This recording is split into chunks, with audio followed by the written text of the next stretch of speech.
I'll repair your fence for free, but on one condition. I'll sleep between the two of you tonight. The fence had not fallen all at once. It leaned slowly, board by board, the way a relationship does when no one notices the small cracks forming. At the edge of a quiet rural road stood a modest house with a yard that once looked cared for. Now the fence along its side sagged, one post split at the base, another held together by old wire. It had become an open invitation for dust, animals, and judgment from passing neighbors. Inside the house lived a married couple who had once believed hard work and love would be enough. From the outside, they looked ordinary. They paid their bills late but paid them. They greeted neighbors with tired smiles. They waved when someone passed, but inside the air felt heavy. Words were spoken loudly, then not spoken at all. Silence had become sharper than shouting. The fence was only wood and nails, but to them it meant money they did not have and time they could not spare. Every argument seemed to circle back to it. One blamed the other for ignoring the problem. The other blamed the first for never helping. What started as a simple repair turned into proof of everything that was wrong between them. On that particular afternoon, the sun hung low and hot. The husband stood near the fence, staring at it as if it had personally insulted him. He had tried to fix it once, weeks earlier, but the tools were old and his patience was thinner than the nails. The wife watched from the porch, arms crossed, already tired of a conversation that had not even started yet. A truck slowed on the road and pulled over. It was an older vehicle, dusty and loud. A man stepped out. He was not a stranger to the area, but not a close friend either. He did odd jobs around town, fixing roofs, helping with fields, repairing small things people kept putting off. He was known for speaking plainly, sometimes too plainly, but he worked well and never overcharged. He looked at the fence for a long moment without saying anything. He ran his hand along one of the broken boards and pressed gently against a post that wobbled under his touch. The husband watched him, unsure whether to feel embarrassed or relieved. "That fence won't last another storm," the man said calmly. The husband sighed. "I know." The wife stepped closer, her voice already tight. "We know, we just haven't gotten to it." The man nodded, as if he had heard this many times before. "It's not just the fence," he said, not accusing, just stating a fact. That sentence landed harder than expected. Both of them went quiet. The man had not raised his voice. He had not asked a question. He simply stood there, hands resting at his sides, looking at the fence and then at them. The husband felt defensive. "You don't know anything about us." "You're right," the man said. "I don't know everything. But I know when something small stays broken for too long, it's usually because something bigger is being avoided." The wife turned away, fighting the urge to respond sharply. She was tired of fixing, tired of explaining, tired of pretending that things were fine when they were not. The fence was just another reminder that nothing seemed to get finished anymore. The man did not push. He leaned against his truck and waited. The silence stretched, uncomfortable but honest. Finally, the husband spoke. "How much would it cost?" The man gave a number that made both of them tense. It was fair, but fair still felt impossible right now. Groceries, bills, repairs inside the house, everything competed for the same limited space. The wife shook her head slowly. "We can't do that right now." The man studied their faces. He could see frustration, pride, and something else underneath, distance. He took a breath, then said something that surprised even himself. "I'll repair your fence for free." Both of them looked up at the same time. "For free," the husband repeated. "Yes," the man said, "but only on one condition." The wife's shoulders stiffened. "What condition?" The man hesitated, choosing his words carefully. He was not smiling, he was not joking. "Tonight I stay here, I sleep between the two of you." The world seemed to pause. The husband stared at him in disbelief. "What?" The wife felt anger rise immediately. "Absolutely not." The man raised his hands, calm and open. "I'm not talking about anything improper. I'll be fully clothed. I won't touch either of you. I won't even speak unless you speak to me. I'll sleep on a mattress placed between you." The wife crossed her arms tighter. "That's still strange." "I know," the man said, "but hear me out." They did not respond, but they did not leave either. "I've fixed a lot of fences," he continued, "and I've watched a lot of people argue while standing on opposite sides of the same problem. Sometimes what's missing isn't effort. It's a pause, a witness, someone who stops the fight simply by being there." The husband felt uneasy but also curious.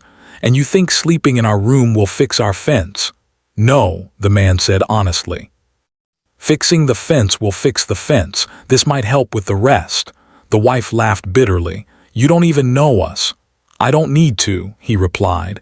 "I just need to know that you've stopped listening to each other." That hit closer than she wanted to admit. The man explained his rule clearly.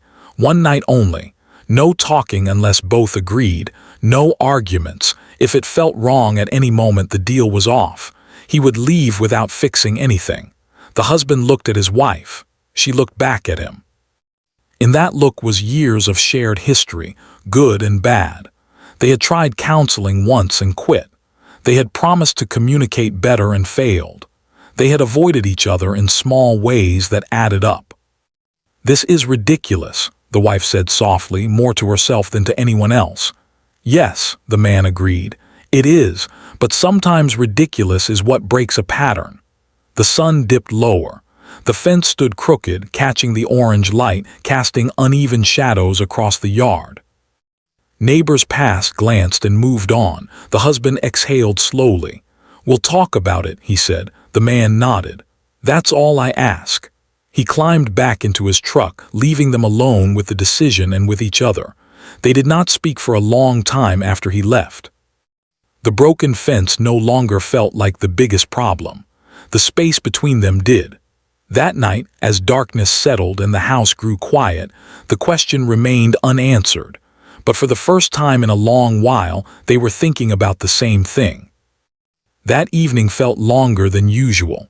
The house was quiet but not peaceful. The couple moved around each other carefully, like people walking across thin ice.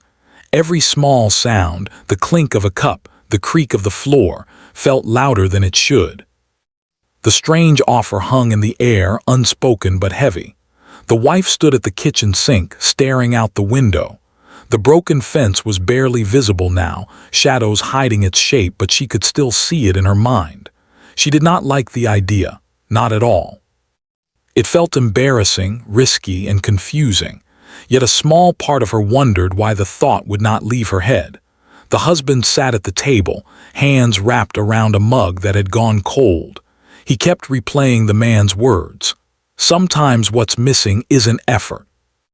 It's a pause." He did not like admitting it, but something about that sentence felt true.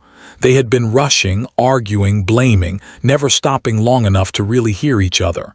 "This is crazy," the wife finally said, breaking the silence. The husband nodded. "I know." "No normal person would agree to this," she added.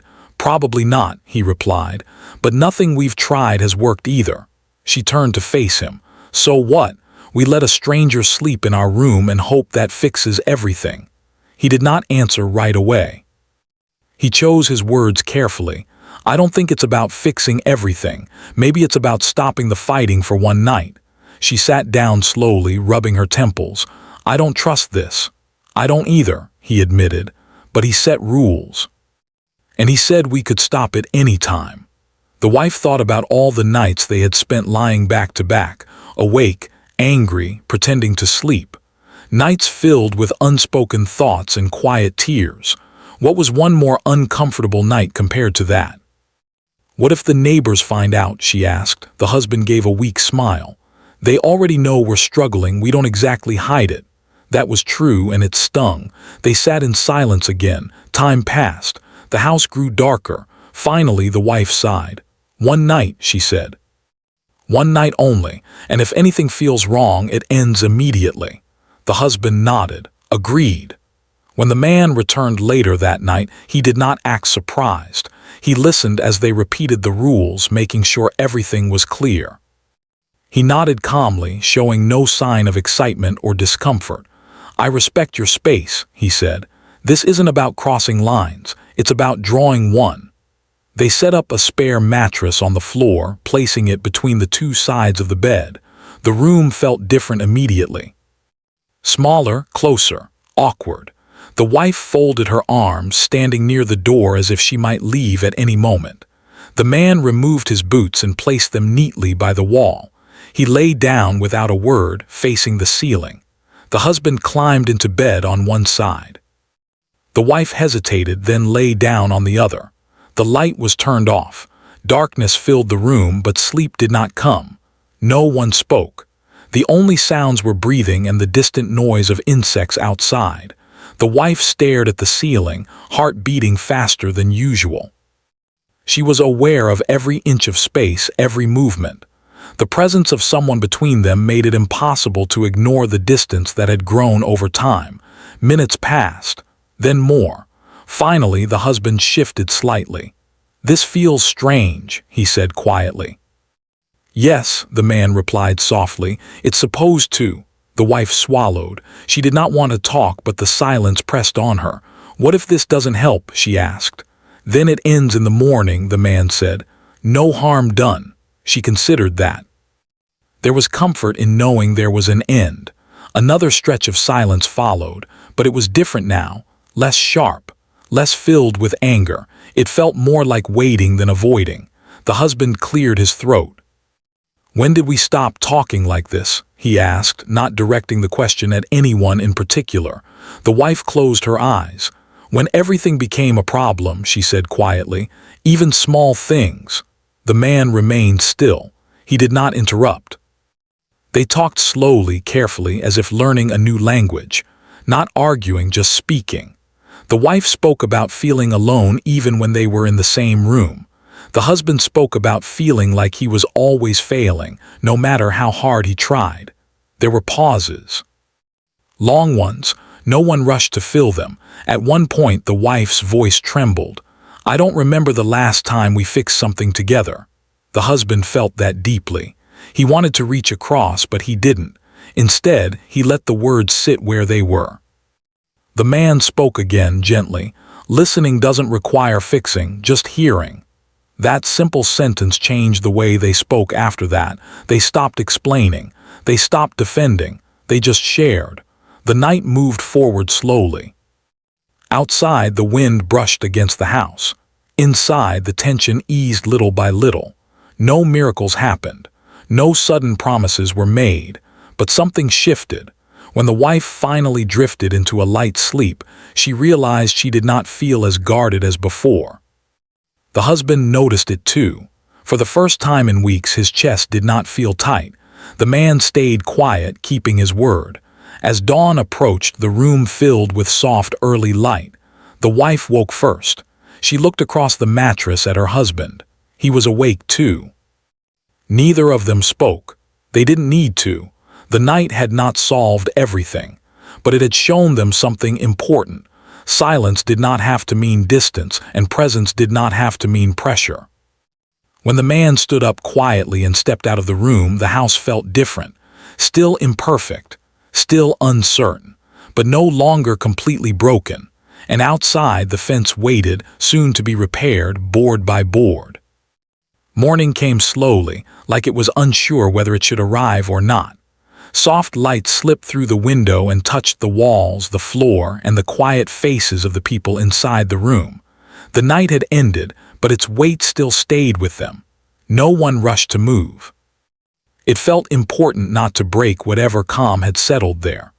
The man who had slept on the mattress stood up first. He moved carefully, not wanting to disturb the moment. He folded the blanket, placed it neatly to one side, and stepped out of the room without saying much. He did not ask questions. He did not expect thanks. He understood that sometimes the most meaningful things happened without words.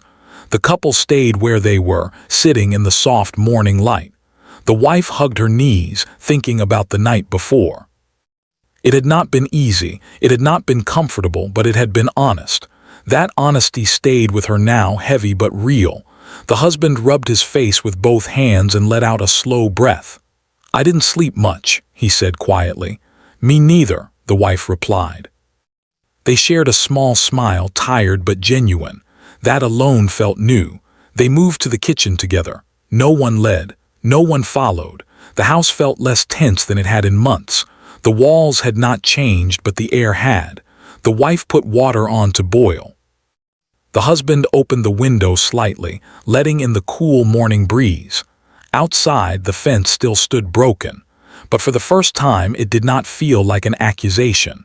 The man returned later in the morning with his tools. He did not rush. He greeted them simply and walked straight to the fence. The sound of work soon filled the yard, measured, steady, honest. Hammer against wood, saw against plank. No wasted movement. The couple watched from a distance at first. Neither of them knew what to say. The events of the night still felt too close, too fragile to touch with careless words. After a while, the wife stepped outside. She stood near the man, holding 2 bottles of water. She handed one to him. "Thank you," she said. He nodded. "You're welcome." They stood in silence for a moment, watching the fence slowly take shape. Old boards were removed. New ones were measured and placed carefully. Each piece mattered. The husband joined them soon after. He didn't speak either. He simply picked up a tool and asked, "What do you need?" The man looked at him and nodded again. "Hold this." That was all. They worked side by side. No arguments, no sharp words, just simple tasks. The fence did not rise all at once. It took patience, time, effort. Exactly like everything else in life that mattered. As they worked, small conversations happened naturally. Nothing heavy, nothing forced, just quiet observations. The weather, the sound of birds, the way the old fence had been built without care. At one point, the wife paused and said, "We never finish things together anymore." The husband nodded. "We always blamed each other instead." The man listened but did not comment. He let them reach their own understanding. As the hours passed, something shifted inside both of them.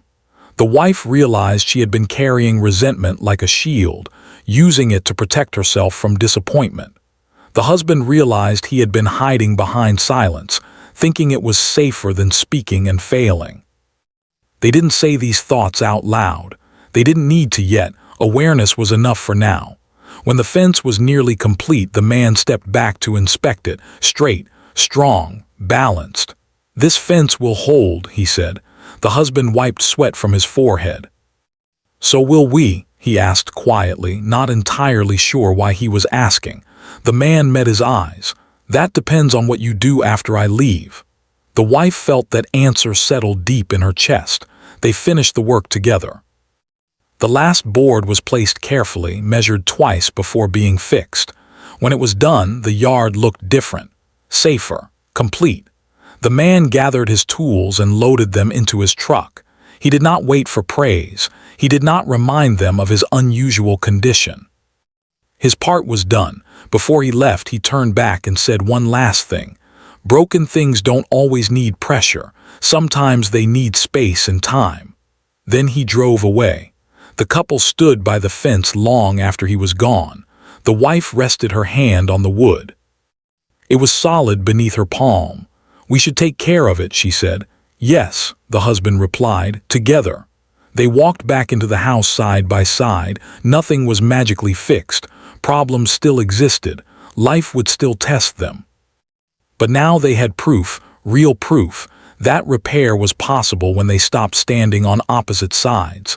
That night when they went to bed, there was no mattress between them, no witness, no conditions, just 2 people choosing quietly to stay present. And outside, the fence stood firm in the moonlight, no longer broken, no longer ignored. The days after the fence was repaired felt different, but not in a loud or dramatic way. There were no big promises, no sudden change that made everything perfect. Instead, the change showed itself quietly in small moments that might have been missed before. The morning after the man left, the couple woke up to a normal day. The same house, the same routine, the same worries waiting outside the door, but something inside them had shifted. They noticed it when they sat at the table together, drinking tea without rushing away. They noticed it when silence came and did not feel sharp or cold. The wife washed the cups while the husband dried them. It was a small thing, but they hadn't done it together in a long time. Before, one of them would leave the task unfinished and the other would feel annoyed. This time, there was no rush to escape. Outside, the fence stood straight and strong. Sunlight touched the clean wood, making it look almost new. The wife looked at it through the window and felt a strange mix of relief and responsibility. The fence was fixed, but it would not stay that way forever without care. She understood that now. Later that day, a neighbor stopped by and commented on the fence. "Looks good," he said, "finally fixed." The husband smiled politely. "Yes," he replied, "we fixed it." The word we stayed with him long after the neighbor walked away. That evening the couple sat on the porch. The air was cooler and the sky slowly changed colors as the sun went down. They didn't talk much, but when they did, it felt easier, less guarded. "I keep thinking about what he said," the wife said softly. "About broken things?" the husband asked. She nodded. "About space and time." The husband leaned back, looking at the sky. "I think I always thought fixing meant pushing harder, talking louder, proving a point. And I thought fixing meant protecting myself," she replied, "by pulling away." They sat with that truth for a while. It wasn't comfortable, but it was honest. Over the next few days, life tested them again. A bill arrived that they weren't expecting. The car made a strange noise. Small frustrations tried to grow into bigger ones. The old habits knocked at the door, asking to be let back in. One evening, the husband raised his voice without meaning to. The wife felt the familiar heat of anger rise in her chest. For a moment, it felt like nothing had changed at all. Then she paused. "So this is one of those moments," she said quietly. The husband stopped mid-sentence. He took a breath. "Yes," he said, "I think it is." They didn't solve the problem right away, but they didn't turn away from each other either. They stayed in the same room. They stayed present. That alone felt like progress. The fence became a silent reminder. Every time one of them passed it, they remembered how close they had come to ignoring it forever. How easy it would have been to let it collapse completely. One afternoon, the wife noticed a loose nail. Without thinking, she went inside, got a hammer, and fixed it. When the husband saw her, he smiled. "Thanks," he said. She shrugged lightly. "I didn't want to wait." That simple sentence carried more meaning than it seemed. It wasn't just about the fence. As weeks passed, the couple began to check in with each other more often. Not in a forced way, just small questions. "How was your day? Are you okay?" Sometimes the answers were short. Sometimes they led to longer talks. Both were fine, they still disagreed, they still felt tired. But now, when things felt tense, one of them would say, "Let's pause." And they would. The man who fixed the fence never returned. They didn't know where he went or if he ever thought about them again. But his presence remained in a strange way, not as a person, but as a lesson. One night, as they prepared for bed, the wife looked at the empty space where the mattress had been placed before. She felt a quiet gratitude. "It's strange," she said. "One night changed so much." The husband nodded. "Not because of what he did, because of what we finally did." They lay down, not perfectly close, not far apart either, just comfortable. Outside, the wind brushed against the fence, testing it gently. It held. Inside, the couple rested, knowing that repair was not a single act, but a choice they would have to make again and again. And this time, they were willing to choose it together. Time moved forward as it always did. Days turned into weeks, and weeks slowly became months. Life did not stop testing them just because they had learned a lesson. In some ways, the challenges felt heavier now, because they were facing them with open eyes instead of ignoring them. But even when things felt difficult, they no longer felt alone in the same way. The repaired fence became part of their daily view. Each morning, the husband saw it when he stepped outside. Each afternoon, the wife noticed it when sunlight touched the clean wood. It no longer reminded them of conflict. Instead, it reminded them of effort, of choice, of the moment they decided not to walk away. They began doing more things together, not because they forced themselves to, but because it felt natural again. Grocery shopping became a shared task instead of a silent chore. Evening walks became a habit. Sometimes they talked, sometimes they didn't. Both felt fine. One evening, as they sat on the porch, the wife said, "Do you think we would have fixed things without him?" The husband thought for a moment. "Maybe eventually," he said, "or maybe we would have waited too long." She nodded. That thought stayed with her. How close they had come to letting everything fall apart simply because they were tired. They never saw the man again. No one in the neighborhood mentioned him. It was as if he had stepped into their lives only for that moment and then quietly stepped back out. But his words stayed. His calm stayed. The pause he created stayed. There were still hard conversations. Some nights ended in frustration instead of understanding. But now, when that happened, neither of them rushed to blame. They learned that setbacks did not erase progress. One night the power went out during a storm. The house went dark and rain tapped against the roof. They lit a candle and sat together at the table. The fence outside took the wind without bending. The wife reached across the table and held the husband's hand. Not because everything was perfect, but because it was. "I don't want to go back to how we were," she said quietly. "We won't," he replied. "Not unless we choose to." That word again. Choose. They realized that love was not something that stayed strong on its own. It needed attention. It needed honesty. It needed moments of stopping instead of reacting. Months later, the husband repainted the fence. The wife helped, holding the paint can and laughing when a drop landed on her shoe. It felt good to care for something together, knowing why it mattered. When the last coat dried, they stood back and admired their work. The fence looked solid, calm, dependable. "Looks like it'll last," she said. "So will we," he replied, this time without doubt. That night, as they went to bed, the house felt warm and quiet. Not silent in a lonely way, but quiet in a settled way. They lay down side by side, not clinging, not distant, just present. Outside, the fence stood steady under the stars.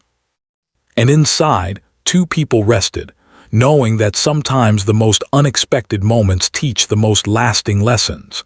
That repair is possible, that listening matters, and that even the strangest pause can become the beginning of something stronger.